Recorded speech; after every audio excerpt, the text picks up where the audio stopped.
In a time when the Israelites were being oppressed by the Philistines, there was a man named Manoah from the tribe of Dan. His wife was unable to have children, which must have been a great source of sadness for them. However, one day, the angel of the Lord appeared to Manoah's wife and delivered some wonderful news. The angel told her that she would become pregnant and give birth to a son. The angel also provided specific instructions for Manoah's wife during her pregnancy. She was to abstain from wine and other fermented drinks, as well as avoid consuming anything unclean.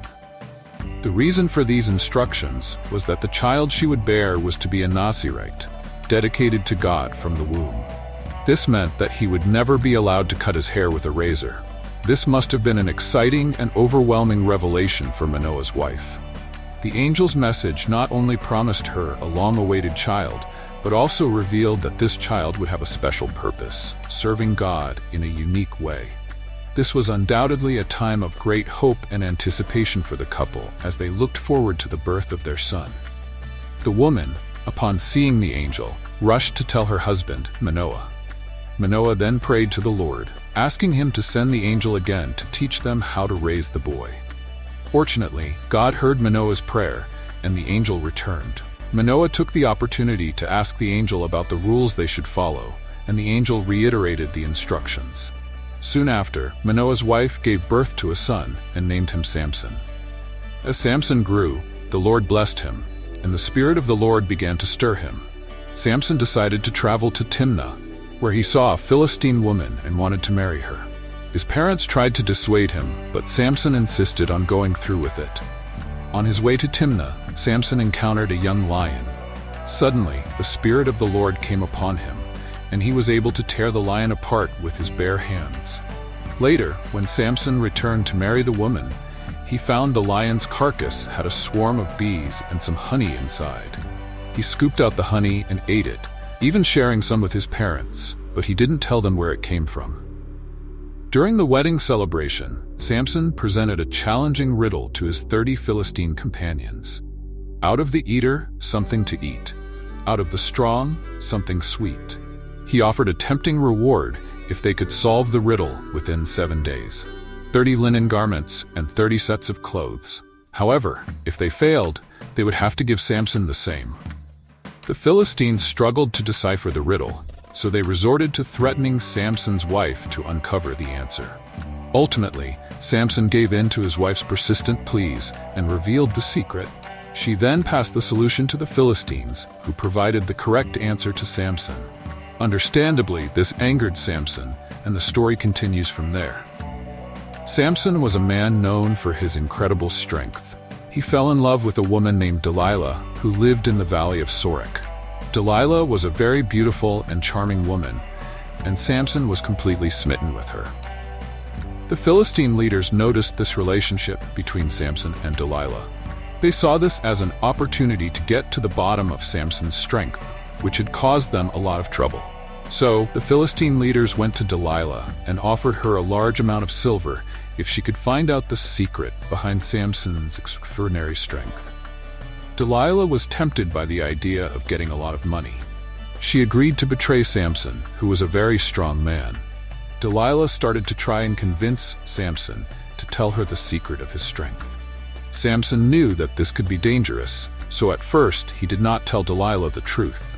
He told her that if he was tied up with fresh bowstrings, he would become as weak as any other man.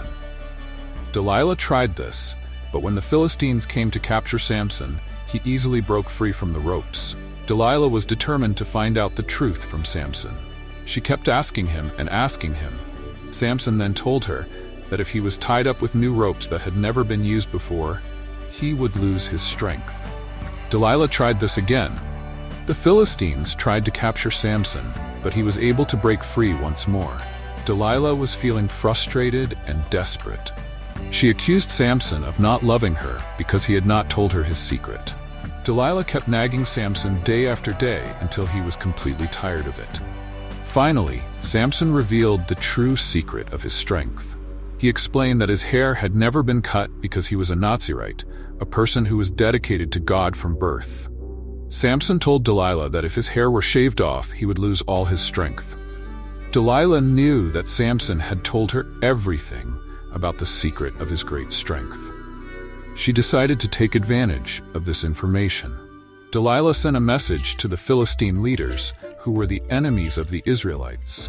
The Philistine leaders came back to Delilah and gave her the silver they had promised to pay her if she could find the secret of Samson's strength.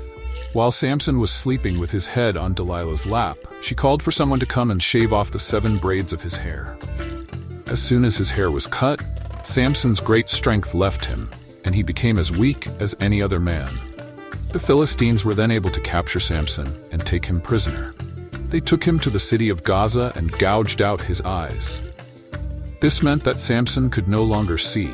The Philistines then bound Samson's hands with bronze shackles and forced him to work in the prison, grinding grain. Despite being imprisoned and blinded, something remarkable happened. Samson's hair, which had been an important part of his strength, began to grow back during his time in captivity. This suggested that Samson might regain his power and be able to escape from the Philistines. The Philistines were very happy that they had defeated Samson. They believed that their god, Dagon, had helped them defeat their enemy Samson and put him in their hands. The Philistines were having a big celebration at the temple of their god, Dagon. The Philistine leaders and a large number of people had gathered there. They wanted to make a big sacrifice to their god and celebrate their victory. The temple was full of men and women. Around 3,000 people were on the roof, watching and celebrating. They were in a very happy mood. They asked for Samson to be brought out so that they could make fun of him and show their success over him. Samson had become blind and weak. The guards took him out of the prison and brought him in front of the crowd. They placed him between the 2 main pillars that were holding up the temple. Samson asked the servant who was holding his hand to position him near the pillars so that he could lean on them. The servant did as Samson asked, not knowing what Samson was planning to do. In this time of sadness and hopelessness, Samson prayed to God. He said, "Lord, please remember me. God, I ask that you give me strength one more time. I want to get back at the Philistines for taking my eyes." With the power that God gave him, Samson stood between the 2 main pillars. He put his right hand on one pillar and his left hand on the other. Samson used all his strength to push against the pillars of the temple. This caused the entire building to come crashing down. Sadly, Samson was killed when the temple collapsed. All the people inside the temple, including the Philistine leaders, also died. Even though Samson lost his own life, his final act was very important. In his death, Samson was able to kill more Philistines than he had during his entire lifetime. This was a significant blow to Israel's enemies, the Philistines. Samson's last action was one of sacrifice and redemption, as he brought down the temple and delivered a major defeat to the Philistines. After Samson died, his family came to take his body away. They brought him back home and buried him in the tomb of his father Manoah, between the towns of Zorah and Eshtaol. Samson had been a leader of the Israelite people for 20 years. His story is a powerful example of the themes of strength, betrayal, and being forgiven or redeemed.